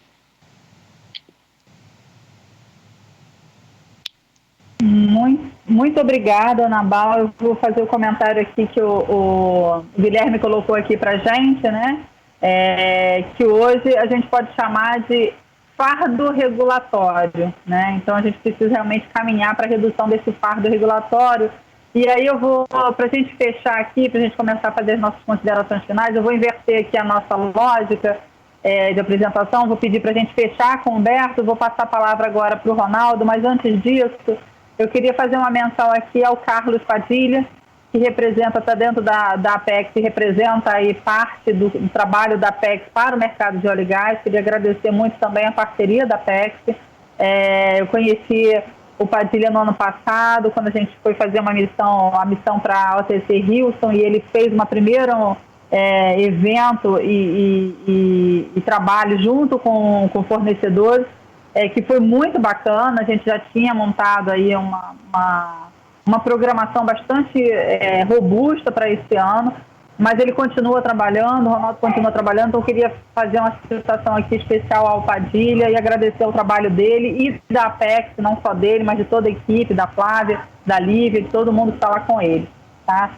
E aí, passando a palavra para você, Ronaldo, eu queria que você comentasse justamente a questão da inovação, do uso dessas ferramentas que estão disponíveis para a gente há tanto tempo, que muitas a gente está descobrindo agora, que obviamente a gente vai seguir descobrindo outras e aprimorando outras tantas, mas como é que a gente pode utilizar esse ferramental todo que está à nossa disposição para reduzir o fardo regulatório? Eu acredito muito que a questão da simplificação regulatória passa também por um processo de uso de ferramentas tecnológicas, da inovação, como apoio ao próprio trabalho da agência. Eu queria que você comentasse isso e também, se você quiser, para a gente poder fechar aí com as suas considerações finais. Obrigado, Karine. Primeiro, é entender o seguinte, né? A indústria de petróleo vai voltar a ser, ela como um todo, vai voltar a ser o que ela sempre foi. Ela é conservadora, e ela tem dificuldade de mudar aquilo que funciona para ela desde sempre. Então, o desafio agora para a cadeia de suprimento é ser capaz, isso sempre foi assim, mas agora mais ainda, é ser capaz de explicar para os seus potenciais clientes, ou para aqueles clientes que são tradicionais nas soluções muito conservadoras, de que há soluções diferentes, tão seguras quanto, mais eficientes que aquelas que eles estão habituados a usar. E as ferramentas da transformação digital podem ajudar isso, desde que você consiga atingir ao tomador de decisão lá na ponta, seja ele no primeiro elo da cadeia ou na própria operadora de petróleo. O que é sempre difícil. Os elos mais distantes da cadeia têm uma grande dificuldade de atingir esses interlocutores, e os caminhos que são possíveis de serem feitos, e aí eu até incito aí a Firjan e a Unip que tomem iniciativas dessa natureza, que façam webinars onde provedores de soluções inovadoras sejam convidados a fazer pitches, e do outro lado haja uma plateia de tomadores de decisão que estejam nas operadoras de petróleo, sejam nacionais ou estrangeiras, e que estejam, e também os primeiros elos da cadeia, ou seja, os contratantes de um lado e os fornecedores de novas soluções do outro. Porque cada vez será mais difícil que esses dois se falem. A gente viu esse ano aí, todas as feiras, praticamente tirando a Rio Oil and Gas, todas as feiras importantes já foram canceladas. Então a gente tem aí muito menos ambiente para se fazer contato direto, e talvez a ferramenta do webinar ou de uma sessão de pitch virtual sejam ferramentas onde essas duas pontas podem se encontrar. Assim, dava para falar um monte de coisas aqui, de ferramentas, seja na área de monitoração, seja na área da transformação digital como um todo, de base de dados, de inteligência artificial. Tem um monte de coisas que estão acontecendo, que estão substituindo soluções tradicionais e que serão atraentes com certeza. Mas especificar isso de uma forma genérica é absolutamente impossível. Então, eu preferia sugerir que o ambiente onde essas coisas pudessem ser apresentadas fosse criado pela Unip e pela Firjan, e talvez lá na FIENG também isso seja possível ser feito, e que as plateias tenham a oportunidade de conhecer isso de forma remota e se criarem novas pontes, onde não precise de um interventor no meio do caminho para que essas pontes aconteçam. É esse o meu recado aí, minha sugestão fica para você. Muito obrigado aí pela participação, foi um prazer aí estar junto com vocês. Muito obrigada, Ronaldo, pelos comentários. Isso dá uma deixa para mim, para eu poder fazer um pedido para quem nos assiste, que é responder a duas perguntas que a gente tem, só por conta da melhoria da qualidade dos nossos webinários e dos nossos circuitos. Então, vai aparecer um QR Code para vocês, se vocês puderem responder as perguntas. Eu agradeço. A outra deixa com relação à questão dos FITs, e não só dos FITs, mas das rodadas, que a Unip já executava nas feiras. A gente, na verdade, a gente tem um Unip Digital, é a plataforma da Unip, a gente está finalizando aí o processo. A gente deve, tão logo possível, anunciar a data dessa primeira rodada de negócios, mas também da vitrine tecnológica, que é também um projeto dentro da Unip Digital, da gente ter essa vitrine tecnológica, que é exatamente isso, a gente poder apresentar, né, de forma simples, rápida e efetiva, né, o que a gente está produzindo de inovação. Nós estivemos ontem, pelo webinar da Firjan, com o Pedro, da BR2W, é um grande exemplo do que pode ser feito, né, de como também, nesse momento, ele vem colaborando para a construção de respiradores que podem fortalecer o sistema de saúde. E isso é romper barreira, isso não ser tão conservador, porque o momento exige que a gente não seja conservador. Eu tenho certeza que a indústria de óleo e gás também tem momentos e tem necessidades que exigem que ela não seja conservadora, que ela precisa buscar, sim, soluções que são urgentes. Obviamente que isso não é a média, mas existem exceções e eu acredito que isso possa ser inserido dessa forma também. Eu vou passar a palavra agora para o Ildeu.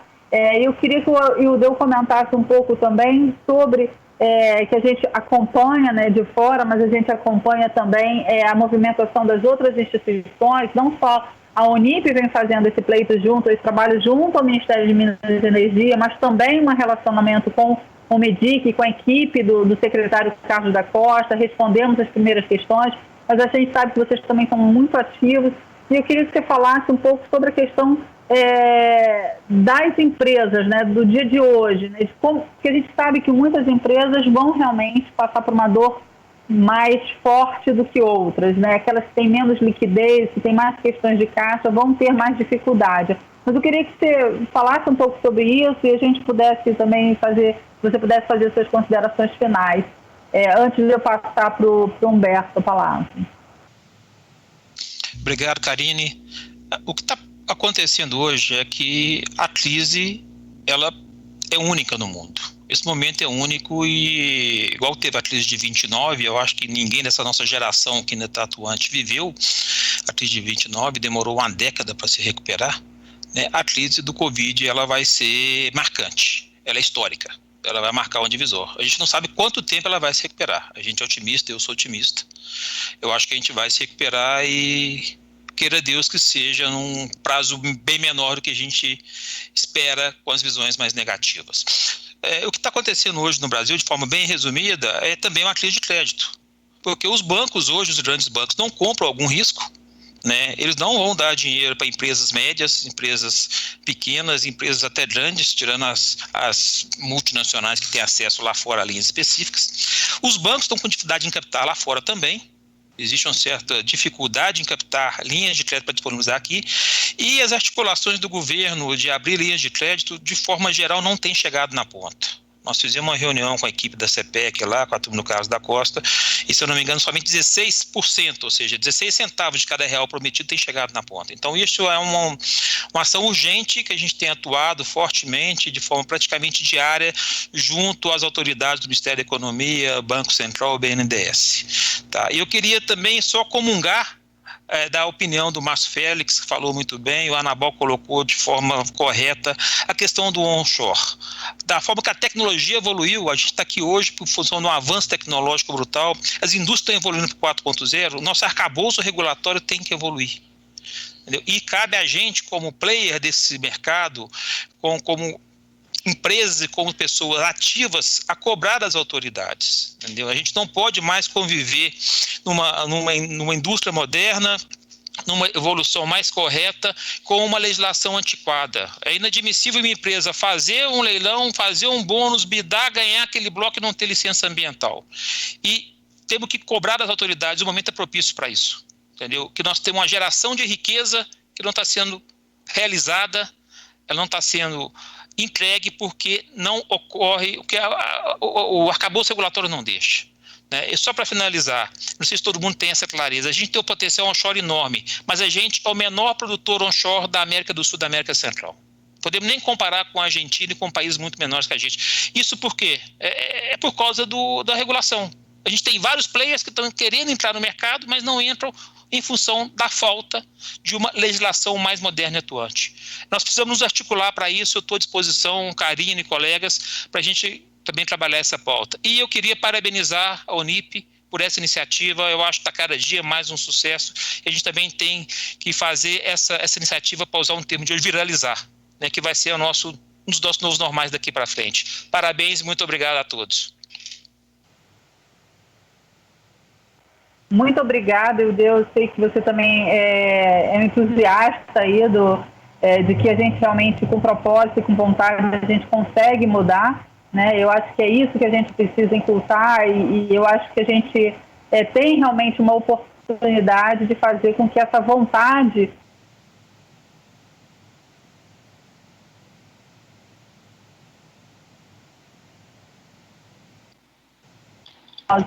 só existe crescimento através do crescimento da produção de óleo no Brasil, é um crescimento que a gente vai ter em função de todos os bilhões e milhões de investimentos que a gente prevê e com a recuperação do preço do óleo. Eu vou pedir para o Humberto, então, encerrar esse nosso webinar, esse nosso circuito, com um olhar especial sobre Minas, falando ainda sobre a importância que Minas tem para o Brasil como fornecedor, como indústria metalmecânica, e que a gente precisa ter a Minas e os seus fornecedores mais vinculados, também como operadores, não só como supridores da cadeia produtiva. Humberto, a palavra está com você para fazer o nosso encerramento. Karina, obrigado aí pela oportunidade e eu acho que um ponto importante que a gente falou aqui, que é do mercado de gás, que eu acho que o mercado onshore pode contribuir bastante, é o mercado livre de gás. Eu acho que isso é importante para a indústria como um todo, porque aumenta a competitividade. Você não está escutando? Não, eu estou te escutando, a gente só está sem a sua imagem. Você consegue ativar a câmera? Para mim aqui está ativado. Estamos vendo. Eu estou vendo. Ok. Eu não estou vendo aqui, mas ok, vamos lá. Mas eu acho que o mercado livre de gás, que é uma batalha aí do governo federal e que tem desdobramentos nos estados, a gente está aqui em Minas também ajudando o governo do estado de Minas para poder caminhar nesse sentido.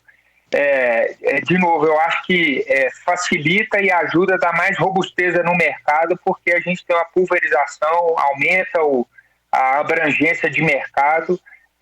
Por um lado, a gente vai ter uma ponta consumidora mais forte, e por outro, que é a abertura e a regulação. Anabal, não desista dessa sua causa não aí de ir contra a regulação atual. Eu acho que isso é a sua bandeira aí. Eu acho que a gente tem que dar muito apoio para você. Acho que a gente dá pouco apoio para o Anabal, a gente tem que apoiar ele mais, que é de ter do lado da oferta e da demanda mais atores. Eu acho que a gente precisa ter muito mais gente consumindo gás, mas a gente também tem que ter muito mais gente produzindo gás e fornecendo óleo também. Eu acho que essa vai ser a grande riqueza do mercado de óleo e gás, que eu vejo essa riqueza em outros países, especialmente nos Estados Unidos, essa pulverização e a gente não tem um domínio de um ator. A Petrobras é um excelente cliente para todo mundo, muito bom, mas a gente quer ter outros excelentes clientes. Acho que essa que é a grande virtude.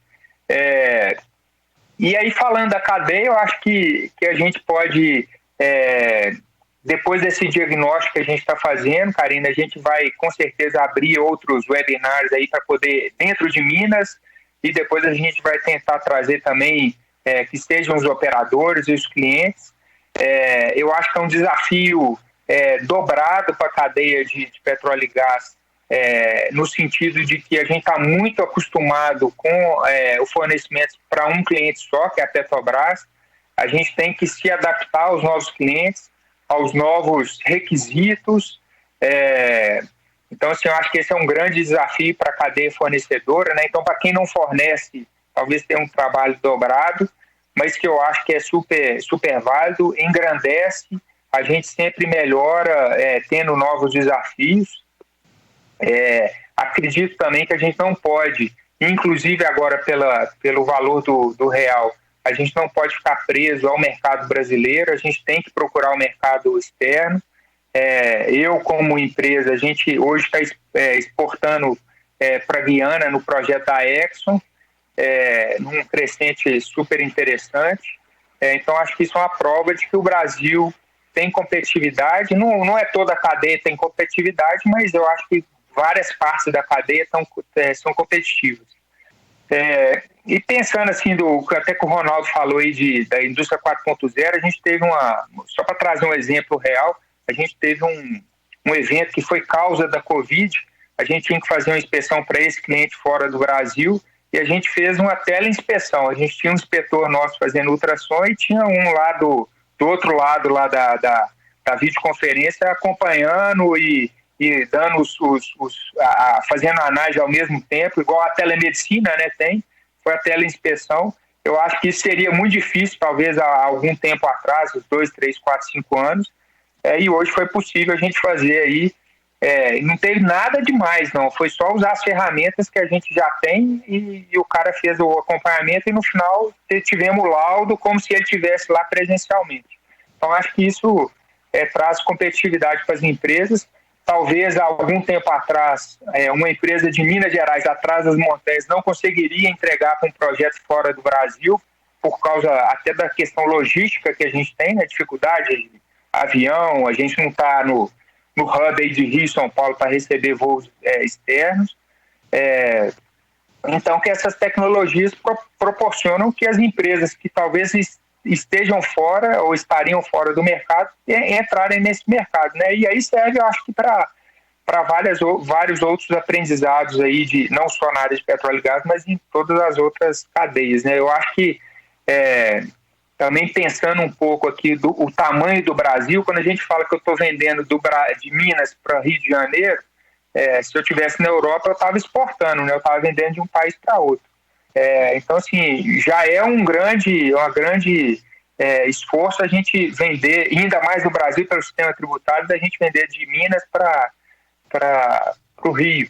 Mas eu acho que a gente tem plena condição de vender de Minas ou do Rio para fora do Brasil também, que eu acredito que a gente tenha muita competitividade, não em todas as cadeias, mas em várias cadeias que a gente é competitivo, né?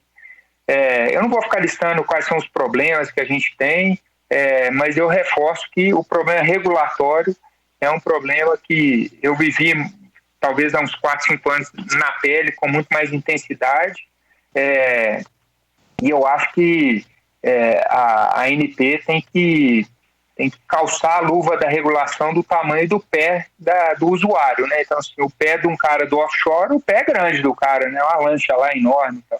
Agora, o cara do onshore, o pé é menor, tem que fazer um sapato menorzinho, mais simples, confortável e tal, mas mais simples do que o cara que vai precisar de um pé grande lá do offshore.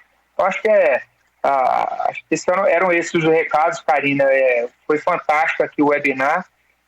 Espero que a gente possa repetir outros e que essa tecnologia aí possa facilitar a nossa interlocução com a cadeia de petróleo e gás, a gente aqui de Minas, né, Udeu? A gente aqui de Minas para poder fornecer mais para que a gente tenha uma audiência boa e de potenciais clientes que a gente possa entrar em contato. Então, foi fantástico. Muito obrigado. Olha, muito obrigada a todos vocês. A gente tem vários comentários aqui no chat. Quando vocês forem ver, se vocês puderem dar uma olhada depois no vídeo, vocês vão ter acesso a todo mundo, todos os comentários. Tem coisas para cada um de vocês, alguns comentários. A gente não consegue acompanhar aqui ao longo da reunião, mas no chat do vídeo ao vivo, depois vocês podem recuperar isso. Queria dizer que tem gente elogiando aí A Delp também, tá, Humberto? E pedindo contato com você. Se você não conseguir acesso, a gente vai te passar com essas pessoas. Dizer também que a gente vai seguir com o circuito. Para a próxima semana, a gente vai ter o circuito a partir de Sergipe. A gente vai conversar sobre o que está acontecendo no Sergipe. De novo com o Márcio, com a Anabal, mas com convidados de Sergipe. A gente já está quase fechando o número de convidados para a gente poder divulgar também. A gente espera voltar a Minas Gerais, né? A gente roda, mas volta a Minas para a gente poder falar mais sobre Minas e conhecer melhor o diagnóstico que a Câmara está fazendo e dar divulgação para isso também, tá? Responder que a gente está super aberto a qualquer opinião, crítica, sugestões, para a gente poder realmente fazer algo que faça diferença para todo mundo, tá? Meu muito obrigada a todos vocês, obrigada, Anabal, pela parceria, BIPIP, obrigada, Márcio, por estar com a gente aqui na Unip, obrigada a todos vocês, uma boa tarde, boa noite a todos e até a próxima. Obrigado, Karine, obrigado a todos, um grande abraço.